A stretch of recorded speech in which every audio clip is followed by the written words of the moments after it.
Welcome everybody to Sin City Living. My name is Jason and I'll be bringing you today's episode. As always, please hit those like and subscribe buttons. We have a ton of content for you guys coming out every single week, every single day generally. Occasionally miss a day like I did during the rodeo that is still ongoing right now. And I hope all of our patrons out there are appreciating the patron-only exclusive videos we're putting out with the Dice class, putting one out every couple of weeks.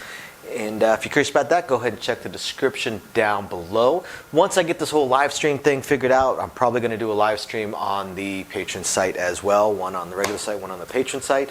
I do have the new computer for it. Theoretically, I have everything ready. I'm just so busy currently with this rodeo. And one of our fans asked a question a little while back about ways to tip us, to show appreciation to us without having to sign up as one of our patrons. And at the time we did not have any way of doing it, but I have managed now to get us signed up with a site called Buy Me a Coffee. As I'm sure some of you guys have noticed from some of our videos, Louie and I are both pretty heavy coffee drinkers. So if you're curious about that as well, go ahead and check down below in the description as well. We would definitely appreciate any cups of coffee you're willing to pick up for us. And don't forget to email us with any strategies, questions, suggestions, anything at all. We love shooting those videos for you guys. I actually haven't gotten a new email in about 2 weeks. And also, don't forget, anybody that may be interested in one of the small Sin City Living neons that we have, just email us that as well, sincitylivingLV@gmail.com. Otherwise, I'm going to go ahead and get into today's episode. So for this video, this is going to be volume 3 in our Craps for Newbies. The absolute most basic. You can watch these videos and go to a craps table and start playing with a basic understanding of what you're doing, but at least knowing which bets to make to be able to play the game, to be able to learn the game. Because even if you watch the videos and you understand what the bets are, you really don't get a deep understanding of what you're doing until you actually play a live game. Just like people that watch the tables, they can't really learn the game all that well. Even if they've watched the videos, you really have to play the game. You have to be invested into the game to really start getting it. So what have we covered up to this point? So through volume 1 and volume 2, you learned about the don't pass, or you learned about the pass. You learned about odds once you have a point set. You learned about the don't pass, and you learned about lays once you have the point set. And those are basically just the flip sides of each other. You also learned about the field bet. So what's next? Now, when I was teaching how to deal this game, we would move on next to a bet called the come bet. But for most new people playing the game, that is not the next bet they learn. The next bet they learn is what we're about to show you. And it comes up just because while you're watching the game, you start asking questions. So you have your so you have your pass line bet. You've got your odds. Now we're at a point. So the shooter is rolling the dice and rolling the dice and rolling the dice. So maybe you're betting the field from time to time. So you're getting paid or you're losing it here and there depending on what lands. And yet as you're watching, maybe not on your side of the table, maybe it's the other side of the table. You just see people getting paid and getting paid and getting paid and getting paid. And you keep asking, oh, when do I win? When do I win? And the dealer's saying, okay, you're right over there, so the 9 is the only thing that matters to you. And 9 rolls, you win over there. Anything else, no harm, no foul, unless it's a 7, then you lose. Although we usually try and avoid saying the word 7. So you're just watching these people get paid. That's when players start asking, well, how do I, what are they betting on? How do I bet on that? Basically, the next bet that people start asking about is how do they bet on specific numbers? And that's where we get into the place bets. Unlike a field bet, which is a single roll bet, it wins or loses on the very next roll, but it only pays even money, except on the 2 and the 12. Place bets will stay up. Place bets will remain. They are a constant bet. You will get paid every single time the number you were betting on rolls. They only lose when a 7 occurs. When a 7 occurs, it wipes out almost every bet on the table, and everything loses. And for the most part, everybody loses. So place bets, you get to pick your number. It stays up. You'll get paid every single time it rolls, and you get paid better than even money. Now, there's reasons for how they pay that I go into when I teach how to deal this game. As a player, it does not matter. All you need to know are what proper units are, how to bet it, what proper units are, and how do they pay. So, even though most places are minimum bet of $10, $15, $25 or more, it's almost impossible to find a $5 table. They do still exist, but it's almost impossible to find. I'm going to cover real fast how the units themselves work, and they work basically in 5. So I'm going to drop down to actually below most table minimums to talk about how these numbers will pay. So you can pick your number and you just tell the dealer, hey, I want to place the 10, or I want to place the 8, I want to place the 5, and you throw your money out here. You put your money in the cum. Right? Don't throw it, don't splash it. This isn't a poker game. Place your money in front of you and tell the dealer, I want that on the 10 or I want that on the 5. And they will go ahead and place it. If your units are incorrect, the dealer will fix it for you. Now, at that point, the dealer will travel the bet over and they place it directly on the line. And they travel it over and that is your bet. And it will remain there every single time it rolls, it pays. So how do they pay? Well, let's first talk about the units.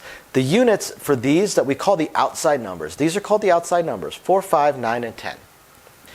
These are called the inside numbers, the 5, 6, 8, and 9. Okay, so the 5 and 9 can be either an outside number or an inside number depending on how you're betting. Okay, so for the outside numbers, they are all in units of 5.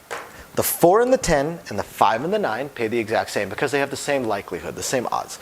6 and 8 also pay exactly the same. 6 and 8 are in units of 6.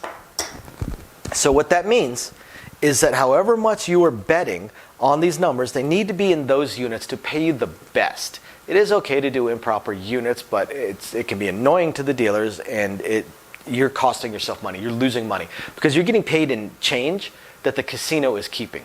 Right? And some of these bets can go, that you're losing can go as far as 80, 90 cents that you're losing. So almost $1 that you lose every single time it rolls. That adds up really fast.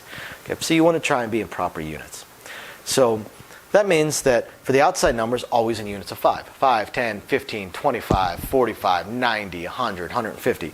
Whereas with the 6 and 8, always in units of 6. 6, 12, 18, 24, 30, 36, 150, 240, 300, so on and so forth. Okay, you want to keep it proper. Now, how do they pay? On the 4 and the 10, every $5 pays you $9. And I'm going to throw a but at you on that one in just a minute. But every $5 pays you $9. So if you're on a $10 minimum bet table and you place the 10 for $10, and a 10 rolls, you're going to get paid $18. It's not bad. You get paid almost double. A lot better than the field where your $10 would make you $10. For the 5 and 9, every 5 pays you 7. So if you have a $10 5 and the 5 rolls, you get paid $14. If you have a $20 5 and the 5 rolls, you get paid $28. So you're getting paid better than even money. For the 6 and 8, every 6 pays you 7. Okay. So the inside numbers pay the same. The unit is slightly different. The 6 and 8, it's $6 for one unit, whereas the 5 and 9, it's $5 per unit. But every unit pays you $7. For the 4 and 10, every unit pays you $9. Except, and again, this is that but that I was telling you about. For the 4 and 10, and for the 4 and 10 only, there's what we call a buy bet. Now, a buy bet is automatic at a certain level. A lot of casinos do $25. Some casinos do as low as $10. Okay? And what happens, there's a couple different ways it can happen. So let's say you have your $10 10. Well, let's say you bet it for $25. Let's say I want a $25 place bet on the 10. Okay? They may put it inside and put a buy button on it. That signifies that it's a buy. Right? There's a chance that they're going to say, hey, drop me $1 down. And if they do, just go ahead and drop that $1 down. What that means is they're charging you the commission up front. Very few casinos do that, but some still do. But a lot of places, when it's an automatic buy, you're just going to put it up as a place bet. The proper way is inside with a buy button, but since it's always a buy, most of us don't bother doing that anymore. Very few casinos actually require it anymore. We just put it up there as a place bet because we just know what it pays. We know it pays as a buy. And again, most places will charge the commission afterwards. So what is the difference between a buy bet and a place bet? Well, it automatically becomes a buy. You don't need to worry about whether or not it's a buy. It's just going to automatically become a buy. You just can treat it just like any other place bet. Just leave it alone. The only thing is you're getting paid better. That's all. If this were a place bet, every 5 pays you 9, correct? So that means that a $25 place bet on the 10 should pay you $45. However, it's a buy. And what does a buy mean? A buy means it pays you just like it would pay as odds on the 10. And if you recall from the first video, odds on the 10 paid double. So 25 would pay you $50 minus a commission. The commission is based off the bet, not the payout, and it's a 20% commission. I'm sorry, 5% commission. Oh, I got 20, 1/20th. I think that's where I was going with that. It's a 5% commission, or 1/20th. So basically, for every $20 you have bet, you have a $1 commission. Most casinos will do a courtesy buy on 25 and still only charge you $1. Since the commission is actually $1.25, theoretically the casino should round it up to $2 because the breakage always favors the casino. But they do a courtesy buy on the quarter and only charge you $1. So instead of 25 paying you 45, it would pay you 49 if they take the commission out afterwards, which is what most do. If they took the commission out in advance, they'd pay you 50, and then they tell you to drop them $1 because you've got to pay the commission again for your bet because they already hit once. Now you got to pay the commission again.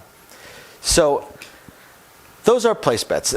The advantage to place bets, you get to pick your number, you get to pick how much you're betting on it, and it's going to stay up there. It's going to stay up there, unlike the field bet, and it's going to pay you every single time it hits, and it's going to pay you better than even money. This is the next bet that most people learn. Placing numbers.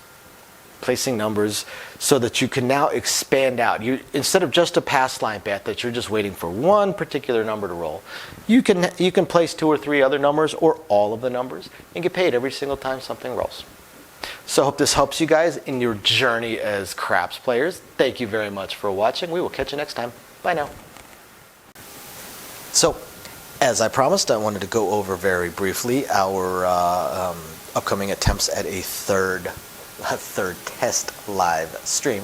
So what's happened so far? The first test live stream just flat didn't work. The problem that I had was was an equipment problem. I had an equipment problem in that the equipment that I was using to translate the camera into streamable video to the computer required a better USB port than the computer I was using at the time. So that one just flat failed because it would not translate into the computer. The computer would not pick it up, would not read it, so I wasn't able to live stream it. So then, as I was looking through, because I'm a little bit of a tech head, as I was looking through all of my other stuff, because I do have 4 laptops here and 3 computers, I did find one that actually did have the newer style USB port. Unfortunately, it was actually my oldest laptop, but I figured, what the heck, let me give it a shot.